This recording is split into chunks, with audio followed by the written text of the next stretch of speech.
Hello, good morning, नमस्कार। सभी का स्वागत है स्पिरिचुअलिटी मैटर्स अध्यात्म की और मेरे चैनल पे। आई होप सब अच्छा कर रहे होंगे अपनी लाइफ में, लाइफ को एंजॉय कर रहे होंगे, बहुत सारा ज्ञान अर्जन कर रहे होंगे, ओशो के सत्रों का आनंद ले रहे होंगे और इस ज्ञान से भी लाभ उठा रहे होंगे। तो हम निरंतर ओशो के सेशंस को लेकर के आ रहे हैं, आपको अवगत करा रहे हैं कि ओशो ने क्या क्या प्रवचन दिए हैं और विविध प्रवचनों के माध्यम से ओशो ने हम सबको ज्ञान दिया है। और जब वो अपने समय में थे तो उनके पास लोग जाते थे और उनकी वाणी से प्रभावित होते थे। मतलब वो इतने वाक्पटु हैं, इतने ज़्यादा वो तीक्ष्ण बुद्धि वाले हैं और कह सकते हैं कि उनके पास जो भी जाता है उनसे इम्प्रेस हुए बिना नहीं रह पाता। उनकी आभा मंडल यानी उनका ऑरा इस प्रकार का था जो कि उस समय के लोगों को, और अभी भी ऑडियो और वीडियो जो उनके यूट्यूब पे हैं, है ना, और उनके जो चैनल्स जितने हैं, जितने व्यूज़ वो आज की डेट में पाते हैं, शायद ही कोई इतना कर पाता होगा। यानी वो शरीर तो नहीं है, लेकिन उनका ज्ञान, उनके प्रवचन हम सबके बीच आज भी विद्यमान है। तो उसी का हम लाभ उठा रहे हैं।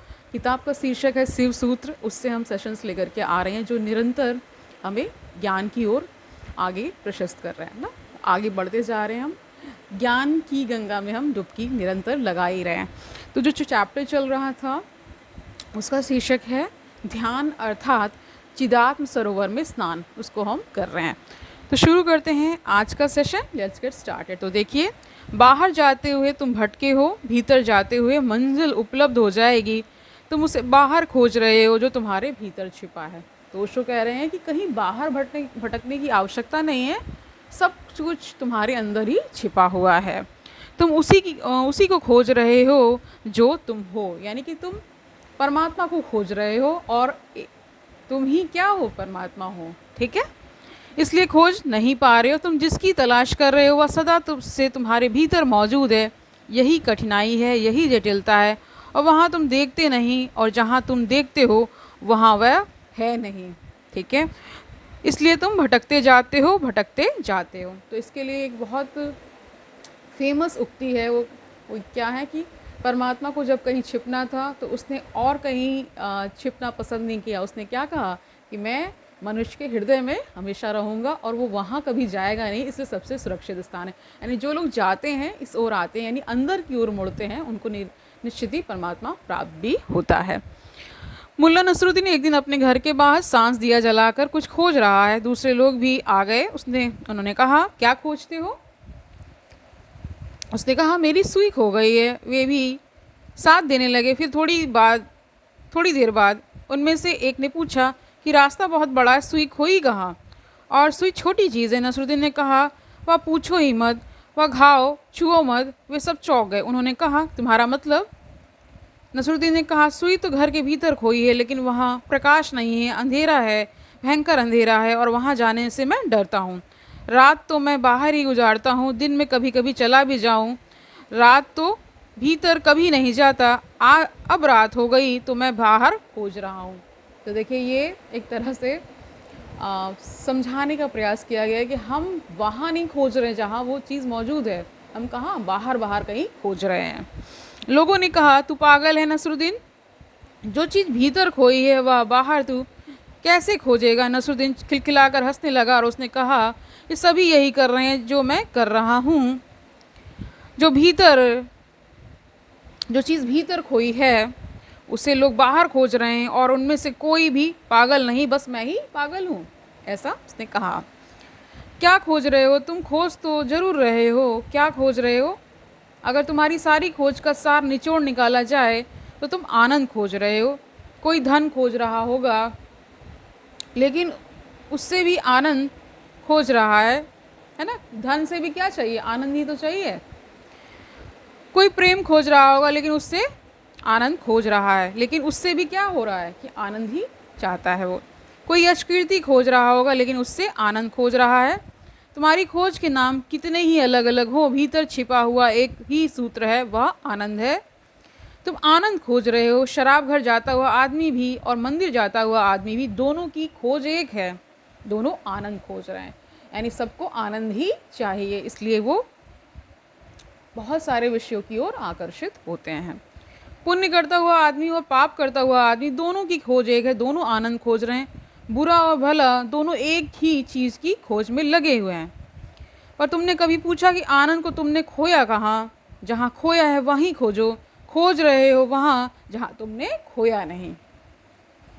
बाहर तो तुमने निश्चित नहीं खोया है, कहीं भीतर ही कोई स्वाद था और वह स्वाद भी तुम्हें पता है। मनोवैज्ञानिक एक बहुत महत्वपूर्ण बात कहते हैं और वह यह है कि बच्चा अपनी माँ के गर्भ में परम आनंद की अवस्था में होता है। होना भी चाहिए, क्यों ना? क्योंकि ना कोई चिंता, ना कोई दायित्व, ना भोजन की फिक्र, ना सर्दी गर्मी की फिक्र। एक सा टेम्परेचर माँ के पेट में बना रहता है। बाहर वर्षा हो कि ठंड हो कि गर्मी हो, बच्चे के लिए कोई फर्क नहीं पड़ता। माँ के पेट में बच्चे के लिए एक गर्मी सी बनी रहती है, रत्ती भर फर्क नहीं पड़ता। कोई मौसम की बदलाहट से कोई तकलीफ नहीं आती। माँ पसीने से तरबतर हो रही हो, लेकिन बच्चे के लिए कोई गर्मी नहीं है, कोई ठंड नहीं है, कोई वर्षा नहीं है। माँ भूखी हो तो भी बच्चा कभी भूखा नहीं होता। माँ पर क्या गुजर रही है इससे कोई फ़र्क नहीं पड़ता। बच्चा पूरा सुरक्षित होता है और बच्चा तैरता रहता है। ये चीज़ें आपको पता होंगी कि माँ के घर में बच्चा सबसे सुरक्षित रहता है। उसको सांस भी किससे आती है? माँ जो सांस लेती है उससे होता है ना। तुमने क्षीर सागर में विष्णु को तैरते हुए देखा है, वह बच्चे की दशा है। हर बच्चे की दशा है माँ के पेट में। क्षीर सागर पर जैसे विष्णु सुख में लेटे हैं, ऐसा हर बच्चा लेटा हुआ है। वह विष्णु का चित्र वस्तुतः गर्भ में बच्चे का चित्र है। जैसे नाभि से फूल खिला हुआ है, ऐसे ही बच्चे की नाभि से माँ से जुड़ा हुआ है बच्चा। वहीं से जीवन का सारा स्रोत है।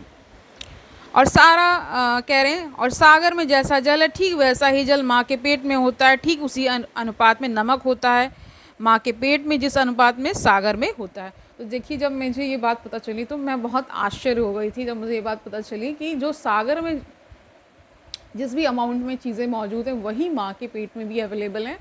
जो एमनियोटिक फ्लूइड होता है ना, उसमें बच्चा तैरता है ना, उसी के तो उसका ही कंपैरिजन एक तरह से बताया जा रहा है कि वो जो आनंद है अंदर का, उसी की खोज कहीं ना कहीं मनोवैज्ञानिक ऐसा कहते हैं कि उसी की खोज निरंतर वो जो मनुष्य करता रहता है, क्योंकि माँ के पेट में वो सुख और आनंद उसने अनुभव किया है ना। इसलिए माँ को जब बच्चा होता है तब वह नमकीन चीज़ें खाने को बहुत उत्सुक हो जाती है, क्योंकि शरीर का सारा नमक पेट खींच लेता है, इसलिए मिट्टी तक खाने लगती है। अगर उसमें ज़रा भी नमक का स्वाद आ रहा हो, उसके सारे शरीर का नमक गर्भ में चला गया है। ठीक वही अनुपात होता है, वैज्ञानिक कहते हैं, जो सागर में नमक का है वही अनुपात माँ के पेट में जल का होता है। और उस जल में बच्चा तैरता रहता है, ताप एक सुख से तैरता हुआ। कोई चिंता नहीं, कोई दायित्व नहीं, रोने की भी ज़रूरत नहीं। भूख लगी है, इसके पहले भोजन मिल जाता है। श्वास भी बच्चा खुद नहीं लेता, वह भी माँ की श्वास से ही धड़कता है। बच्चा जुड़ा है, कभी अभी अलग नहीं है। अभी बच्चे को अहंकार भी नहीं है कि मैं हूँ। अभी इतना भी नहीं पता है उसे अभी है, लेकिन अस्तित्व में निमज्जित है। इन क्षणों में वह जो आनंद जानता है उसी की खोज जीवन भर चलती है। तो ऐसा मनोवैज्ञानिक लोग कहते हैं कि जो आनंद वहाँ माँ के पेट में मिलता है वही आनंद फिर वो बाहर आकर के खोजता रहता है, लेकिन मिलता नहीं है। मनोवैज्ञानिक कहते हैं जीवन की खोज वस्तुतः पुनः गर्भ की खोज है। फिर हम लाख उपाय करते हैं, अगर तुम गौर करो तो वे उपाय वही हैं। अच्छा बिस्तर चाहते हो तुम सोने के लिए, वह तभी अच्छा होता है जब करीब करीब उसका तापमान वही होता है जो माँ के गर्भ का। तुम जब बिस्तर पर सोते हो तो तुम करीब करीब वैसे ही सिकुड़ कर सो जाते हो जैसे माँ के पेट में बच्चा। जो भी अच्छे सोने वाले हैं वे करीब करीब बच्चे की तरह सिकुड़ कर सोते हैं, फिर से वे पुनः बच्चे हो गए। तुम्हारी सारी चेष्टा यही है कि कोई दायित्व न रह जाए, कोई चिंता न रहे। इसलिए तुम धन को खोजते हो कि धन होगा पास में तो कोई चिंता ना होगी, कल की फिक्र ना होगी। तुम मित्र खोजते हो चारों तरफ, प्रेम खोजते हो ताकि उन सब का गर्व बन जाए और तुम उनके बीच में सुरक्षित हो जाओ। अकेले में तुम्हें डर लगता है क्योंकि चारों तरफ अनजान अपरिचित शत्रु। मित्रों के बीच इंसान रहना चाहता है ना। मित्रों के बीच तुम्हें अच्छा लगता है। अगर तुम घर बना लेते हो, घर में एक दुनिया बना लेते हो और अगर उसको बहुत गौर से देखो तो वाह, तुमने फिर से गर्व निर्मित कर लिया। जिसमें अपने चारों तरफ दीवार बना रहे हो, तुम उसके भीतर सुरक्षित हो। बच्चा आनंद की कोई अनुभूति बचपन में ले लेता है, माँ के पेट में हर बच्चा, और फिर जीवन भर उसी की खोज करता है। इसलिए जब भी तुम्हें फिर कभी वैसा क्षण मिल जाता है, थोड़ी सी भी झलक मिल जाती है, तब तुम खुश होते हो। तुम्हारी सब खुशियाँ उसी की झलक है। तो देखिए, जो आनंद जो माँ के पेट में मिला, वो कहीं ना कहीं वो निरंतर हमारे एक थॉट में है ना कि ऐसा हुआ होगा। तो इसीलिए बाहर जब हम आते हैं तो फिर वैसा ही आनंद खोज रहे होते हैं। वही अच्छे मित्र चाहिए, है ना, अच्छा घर चाहिए, अच्छा बिस्तर चाहिए, ताकि हम ठीक से अच्छे से आराम से रह सकें। जिस दिन ये सारा अस्तित्व तुम्हारे लिए गर्व जैसा हो जाएगा, तुम उसमें फिर निमज्जित हो जाओगे। तुम्हारा अहंकार विलीन हो जाएगा, ना तुम्हारी कोई चिंता होगी, ना कोई फिक्र होगी। तब तुम पुनः आनंद को उपलब्ध होगे। वह आनंद तुम्हारे भीतर ही है और तुमने उसे खो दिया है, और बाहर तुम खोज रहे हो, इसलिए वह मिल नहीं पाता। क्योंकि जहाँ खोया है वहाँ खोजो ना, तब तो मिलेगा। जहाँ खोया ही नहीं है वहाँ खोज रहे हो, वही सुई वाला जो है ना, सुई की जो कहानी मुल्ला नसरुद्दीन की है, उसको ओशो ने कहा, तो वो हम सब के लिए ही है। वो एक तरह से ये बता रहे हैं कि आनंद क्योंकि आपको अपने अंदर से ही मिल सकता है, कोई बाहर नहीं है ना। तो वहाँ खोजो तो वहाँ मिलने वाला है। आसनस्थ अवस्था में, ध्यान की अवस्था में, तुम्हारा शरीर ही तुम्हारे लिए गर्व बन जाता है ना। आसनस्थ अवस्था में जब सब क्रिया शांत हो जाती है, सब विचार खो जाते हैं, तो तुम्हारा शरीर और मन दोनों परिधि बन जाते हैं। उनके बीच में तुम पुनः घर में प्रविष्ट हो गए। इसलिए तुम ध्यानी, है ना, व्यक्ति को कहते हैं ना, हम सब क्या ध्यानी व्यक्ति को द्विज कहते हैं। उसका फिर से जन्म हुआ, उसका नया जन्म हुआ, वो अपने गर्भ से गुजरा। एक जन्म है जो माँ और पिता से मिलता है, एक जन्म है जो तुम्हें स्वयं अपने को देना होगा। वही जन्म द्विज बनाएगा। आसनस्थ अवस्था अर्थात स्वस्थित व्यक्ति सहज ही चिदात्म सरोवर में निमज्जित हो जाता है। ये सूत्र है ना, उसी को बार बार बता रहे हैं। और फिर चेतना का सागर है। जब शरीर के सागर में इतना रस है, तो चेतना के सागर में कितना रस होगा, तुम उसका गणित भी नहीं बिठा सकते। वह अनंत अनंत गुना है, उसकी कोई सीमा नहीं। तुमने माँ के शरीर में जो रस थोड़ा सा जाना था गर्भ का, वह तो शरीर में निमज्जित होने का था। जिस दिन तुम आत्मा में निमज्जित होगे, उस दिन तुम जो रस जानोगे वही आनंद है, वही परम रस है। उसे हिंदुओं ने ब्रह्म कहा है। उस जैसा कोई स्वाद नहीं, वह सच्चिदानंद है और आत्मनिर्माण अर्थात द्विजत्व को प्राप्त करता है ना। जैसे ही निमज्जित हुआ भीतर के सागर में, वैसे ही द्विज हो जाता है और पहली दफ़ा आत्मा का जन्म होता है। अभी क्या कह रहे हैं कि अभी तुम्हारी आत्मा बीज रूप में छिपी है, बीज में छिपी है, मौजूद है और मौजूद नहीं, मौजूद भी है और नहीं भी। मौजूद है बीज की तरह, वृक्ष की तरह नहीं। अभी तुम सिर्फ संभावना हो, होने की एक आशा हो। अभी तुम हो नहीं गए हो, यही तुम्हारी तकलीफ़ है, यही तुम्हारी पीड़ा है। इसीलिए तुम कप रहे हो, परेशान हो। ये सारी पीड़ा अगर ठीक से समझो तो जन्म की पीड़ा है, और जब तक तुम्हारा दूसरा जन्म न हो जाए यह पीड़ा जारी रहेगी। और जिसका दूसरा जन्म हो गया, उसका पहला जन्म बंद हो जाता है, उसकी कोई ज़रूरत ना रही। अन्यथा तुम फिर जन्मोगे शरीर में, फिर वापस आओगे। और अगर तुम द्विज हो गए तो फिर तुम्हारे आने की कोई ज़रूरत नहीं। इसीलिए कहते हैं ना, मुक्त हो जाने के बाद कोई जन्म मरण का चक्र जो होता है नहीं होता है, और वो चक्र समाप्त हो जाता है। इसी को कह रहे हैं कि बार बार जन्म इसीलिए ले रहे हो क्योंकि वो अभी अवस्था मिली नहीं। हम ब्राह्मण को द्विज कहते हैं। अच्छा हो हम द्विज को ब्राह्मण कहें, क्योंकि सभी ब्राह्मण द्विज नहीं हैं, लेकिन सभी द्विज ब्राह्मण हैं, है ना। समझ गए? ब्राह्मण के घर में पैदा होने से कोई ब्राह्मण नहीं होता। जब तक ब्रह्म से पैदा ना हो तब तक कोई ब्राह्मण नहीं होता। जब तक निमज्जित ना हो जाए ब्रह्म में, तब तक कोई ब्राह्मण नहीं होता। हिंदुओं का एक बहुत अनूठा सिद्धांत है। वे कहते हैं पैदा तो सभी शूद्र होते हैं, उनमें से कुछ ब्राह्मणत्व को उपलब्ध हो जाते हैं। पैदा सभी शूद्र होते हैं, चाहे कोई ब्राह्मण के घर में पैदा हो चाहे शूद्र के। जन्म से सभी शूद्र होते हैं, इसलिए ब्राह्मण के बच्चों को हम यज्ञोपवीत करते हैं। वह सिर्फ औपचारिक है। वह इस बात की खबर है कि अब तू शूद्र ना रहा, अब ब्राह्मण हुआ। पैदा तो तू शूद्र ही हुआ था, अब तेरे गले में हमने जनेऊ डाल दिया, अब तू ब्राह्मण हुआ। इतना सस्ता नहीं है ब्राह्मण होना कि गले में अब आपने एक धागा डाल दिया और कोई ब्राह्मण हो गया। ब्राह्मण होना इस जगत में सबसे कठिन प्रक्रिया है। वह आत्म निमज्जन से घटित होती है। स्वयं को जन्म जो दे देता है वह द्विज व ट्वाइस बॉर्न, उसका पुनर्जन्म हुआ, और अब वह स्वयं ही अपना पिता है और स्वयं ही अपनी माता है। अब दूसरे से पैदा नहीं हुआ, अब संसार से उसका संबंध टूट गया, अब ब्रह्म से उसका संबंध जुड़ गया।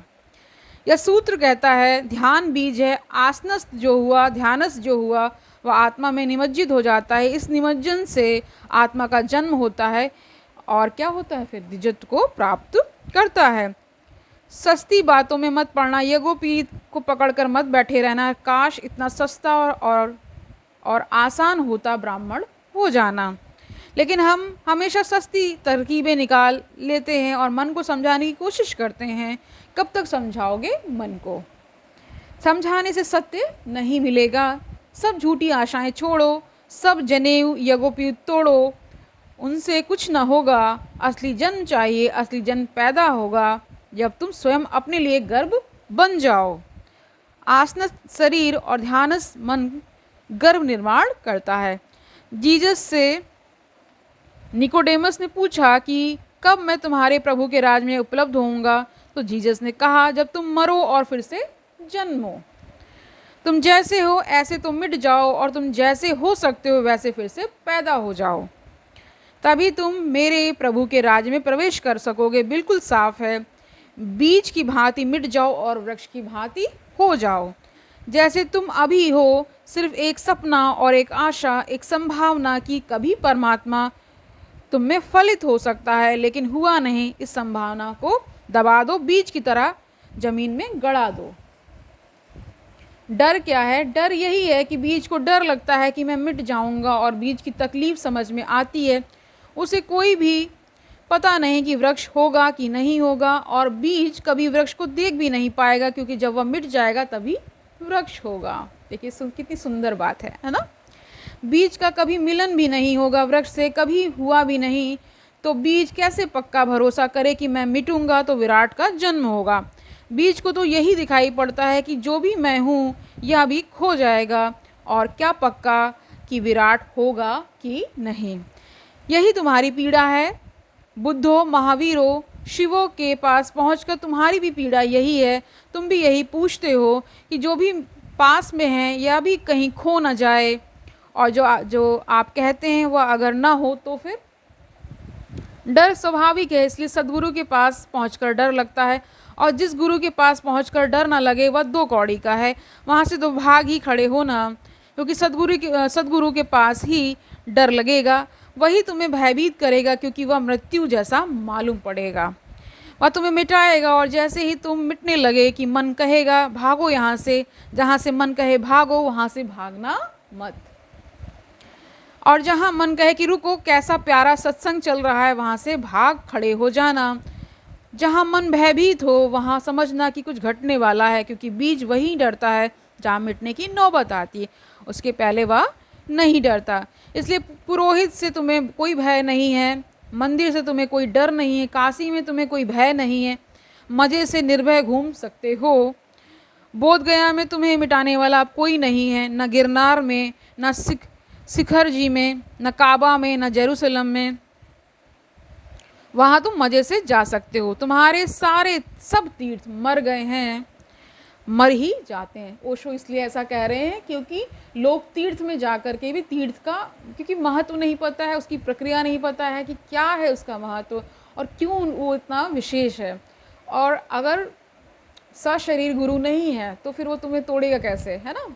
इसलिए भी कह रहे हैं कि गुरु होना चाहिए जो कि आपको तोड़े, आपको मिटाए, और आपका पुनर्जन्म किस प्रकार का होगा, वो जो बीज जैसे मिटता है और फिर वृक्ष बनता है उस प्रकार का जन्म हो। ठीक है, कह रहे हैं क्योंकि तीर्थों में थोड़े ही प्राण होते हैं, तीर्थंकरों में प्राण होते हैं ना, इसलिए ऐसा कह रहे हैं। तीर्थंकर खो गया, फिर तुम तीर्थ बना लेते हो। वह मरा हुआ तीर्थ है, वह लाश है, वह तुम्हें मिटा नहीं सकता। कोई मरा गुरु तुम्हें नहीं मिटा सकता। इसलिए मेरे देखिए ऐसा होता है ना कि लोग क्या करते हैं कि तीर्थों पे जाते हैं लेकिन कोई गुरु नहीं करते हैं, तो इसलिए उनको फिर उस प्रकार का लाभ नहीं पहुंचता।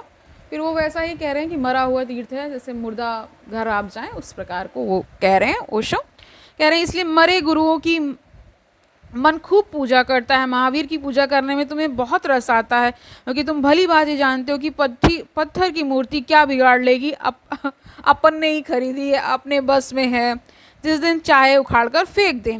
हिंदू बड़े होशियार हैं, वे बना लेते हैं, वे बना भी लेते हैं, इसलिए वे मिट्टी की बनाते हैं, क्योंकि 2 सप्ताह 3 सप्ताह बाद जाकर नदी में समाप्त भी कराते हैं। एक बात पक्की है कि हम ही बनाने वाले हैं, हम ही तुम्हें समाप्त करने वाले।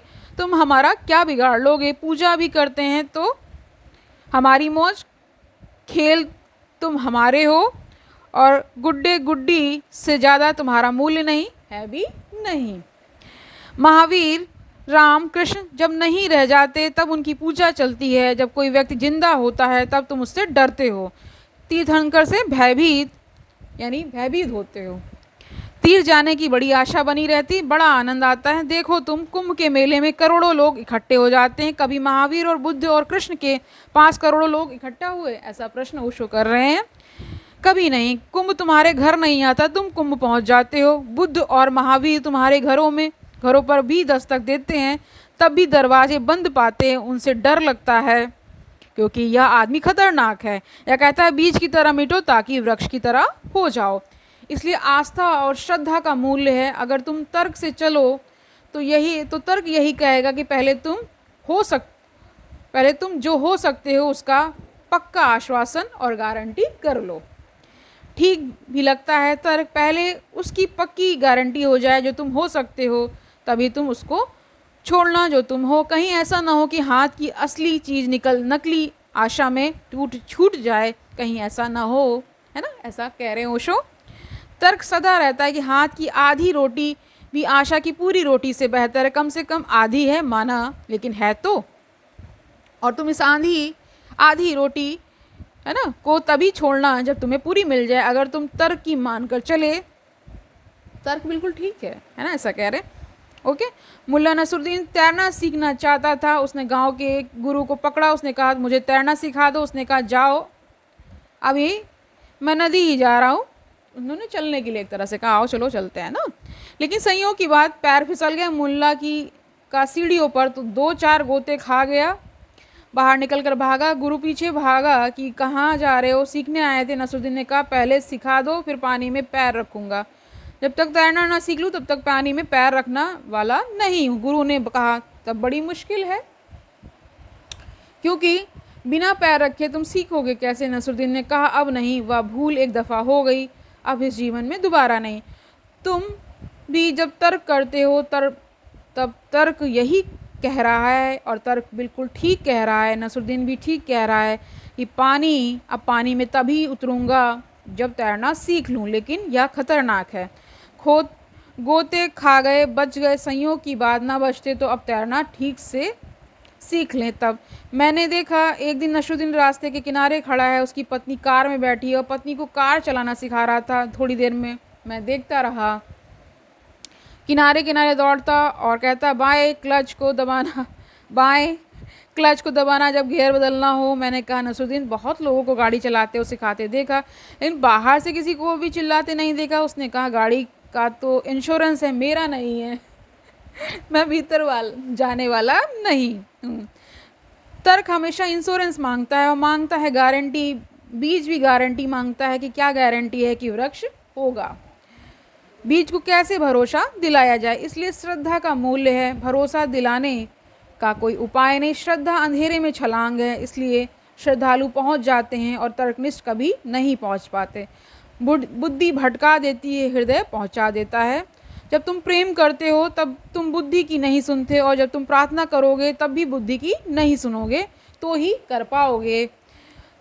तुमने बुद्धि की सुनी तो बात बिल्कुल ठीक लगती है, 100% ठीक लगती है, क्योंकि बुद्धि हमेशा तर्क से चलती है, लेकिन अंतिम परिणाम में सब व्यर्थ हो जाता है, तो बीज बीज ही रहेगा और सड़ता रहेगा। तो हम सब सड़ते ही रहते हैं, कभी हम वो वृक्ष बनना स्वीकार नहीं करते।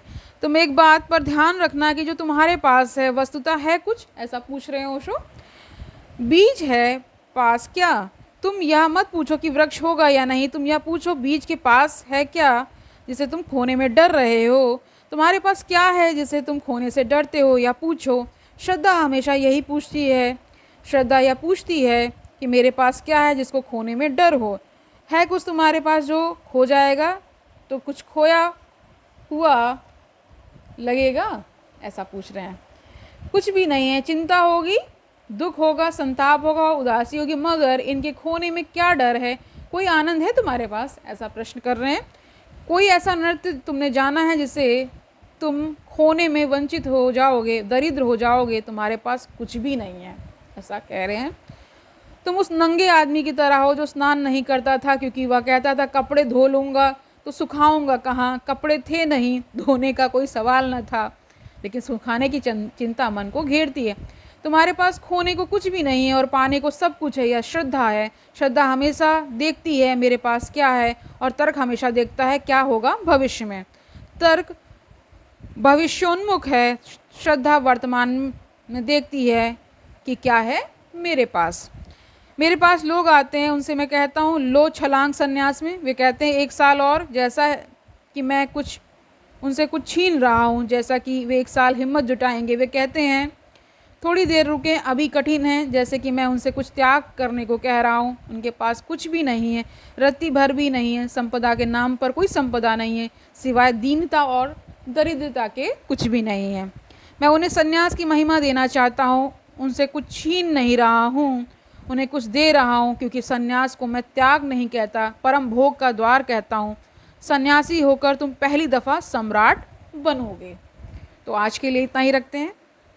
तो आज की पूरी चर्चा का जो क्रक्स है वो उसको समझ लीजिए कि ओशो इस बात पर बार बार जोर दे रहे हैं। वो कह रहे हैं कि तुम्हारे पास है क्या जिसके लिए तुम इतना प्रयास कर रहे हो कि ये बचा लूँ वो बचा लूँ। इनफैक्ट मैं तुम्हें कुछ दे रहा हूँ, और उसको लेने के बाद, यानी मैं जब संन्यास देता हूँ, संन्यास होने का अर्थ है कुछ त्यागना नहीं है, आपको सम्राट हो जाना है। क्योंकि उस परम सत्ता का जब साक्षात्कार होता है, जब वो परम सत्ता आपके अंदर प्रकाशित होती है, तभी आप सच्चे अर्थों में महाधनी या धनवान होते हैं, है ना। तो आज के लिए इतना ही रखते हैं, कल मिलते हैं। तब तक आनंद से रहिए, सुखपूर्वक अपना जीवन व्यतीत करिए, दूसरों को सुखी करिए, और ये भी याद रखिए कि ओशो का ज्ञान बहुत आवश्यक है और हम इसे निरंतर ग्रहण करते रहेंगे। कल मिलते हैं, तब तक के लिए हरि ओम तत्सत।